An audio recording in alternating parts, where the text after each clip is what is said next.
Part 2 video নিয়ে চলে এলাম। যারা এখনও অবধি পার্ট 1 দেখোনি তারা চ্যানেলে ভিজিট করে পার্ট 1টা দেখে নাও, আর যারা প্রোফাইল থেকে দেখছো তারা অবশ্যই আমাকে কিন্তু ফলো করে যেতে ভুলো না।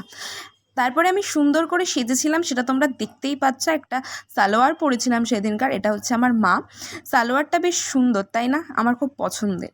তারপরে চলো ডিনারে কী কী ছিল সেটা তোমাদের কাছে দেখিয়ে দিই।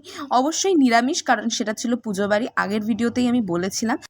প্রথমেই ছিল গরম গরম রাধাবল্লভী, তার সঙ্গে ছিল হচ্ছে ছোলার ডাল, তারপরে ছিল হচ্ছে মোচার একটা চপ, যেটাকে আমি প্রথমে আন্ডার এস্টিমেট করছিলাম কারণ আমি মোচাটা খাই না, বাট সত্যি খুব সুন্দর খেতে ছিল। তার সঙ্গে ছিল স্যালাড, তারপরে ছিল হচ্ছে বিরিয়ানি, যেটা হচ্ছে সোস স্টপার। যাই হোক, বিরিয়ানি যেখানেই সেখানেই প্রিয়াঙ্কা।